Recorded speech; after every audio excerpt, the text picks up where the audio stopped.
Ada program konyol. Banyak yang konyol ternyata. Itulah ungkapan dari seorang adik Presiden Prabowo Subianto. Yang tak lain dan tak bukan adalah Bapak Hashim Sujono Joyo Hadikusumo, yang menjabat sebagai utusan khusus Presiden Republik Indonesia bidang iklim dan energi di Kabinet Merah Putih. Beliau menemukan banyaknya anggaran APBN yang konyol dan sangat tidak penting untuk kemajuan bangsa dan negara, yang cuma menghambur-hamburkan biaya untuk hal-hal sepele saja. Hal ini diungkapkan dalam acara ESG Sustainability Forum 2025 yang digelar CNBC Indonesia. Berikut redaksinya. Prabowo adalah anaknya seorang guru besar ekonomi.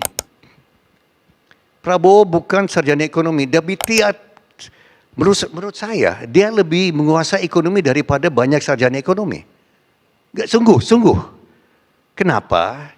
Karena selama puluhan tahun dia belajar dari orang tuanya, yang juga orang tua saya. Untuk makanan gratis tambahan 100 triliun, Pak Prabowo ambil dari anggaran yang dipangkas.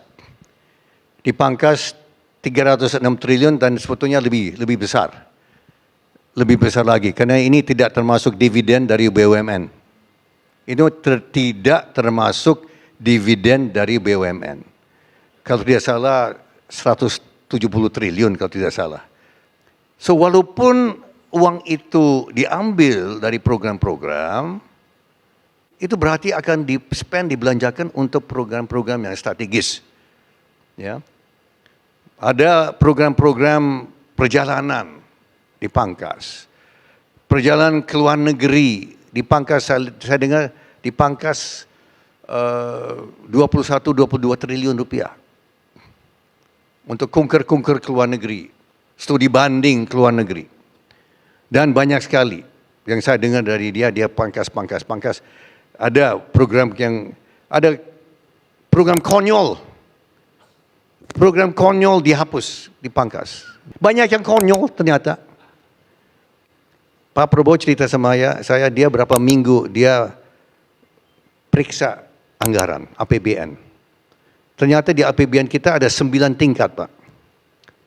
Ya, biasanya presiden menteri periksa sampai tingkat ke-3 ke-4. Prabowo periksa sampai tingkat ke-9, Pak. Tingkat ke-9, dibongkar semua, Pak. Sangat membagongkan, ternyata anggaran belanja negara kita ada 9 tingkat. Inilah pemicu munculnya program Presiden Prabowo untuk efisiensi belanja negara. Dalam upaya meminimalisir kebocoran biaya yang sia-sia. Hal ini dipertegas Presiden Prabowo Subianto dalam pidatonya di Kongres 18 Muslimat Nahdlatul Ulama Surabaya, tanggal 10 Februari 2025. Beliau juga menyampaikan bahwa demi kemajuan bangsa dan negara tak ada yang ditakuti kecuali emak-emak. Berikut pidatonya. Saya sebenarnya tidak terlalu dekat dengan Ibu Khofifah. Saya baru jumpa baru menjelang mau Pilpres. Benar Bu Khofifah? Yang suruh saya menghadap Ibu Khofifah itu Pak Jokowi. Benar?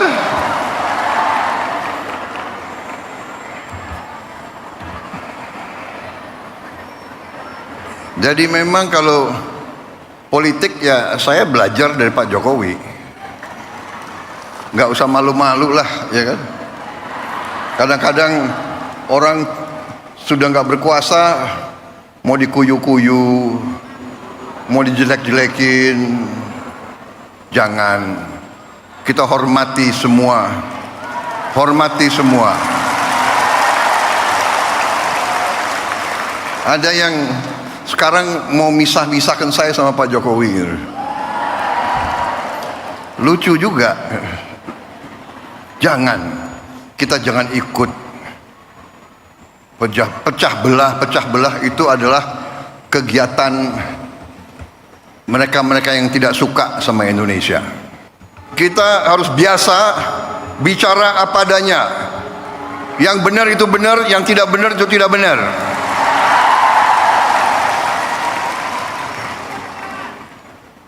Yang menentukan Masa depan bangsa ini itu emak-emak. Kau boleh melawan Prabowo, tapi nanti kau lawan emak-emak itu semua itu. Saya lebih takut emak-emak daripada takut mereka-mereka itu. Saya siap mati untuk bangsa dan rakyat Indonesia. Tidak ada yang kebal hukum di Republik ini. Di bawah Presiden Republik Indonesia Prabowo Subianto, tidak ada yang kebal hukum. Wassalamualaikum warahmatullahi wabarakatuh. Jujur Mimin sudah tidak bisa berkata apa-apa lagi. Baru kali ini Mimin dibuat merinding ketika editing video pidato Presiden. Namun, bagaimana dengan kalian? Tulis apa yang kalian rasakan di kolom komentar. Terima kasih.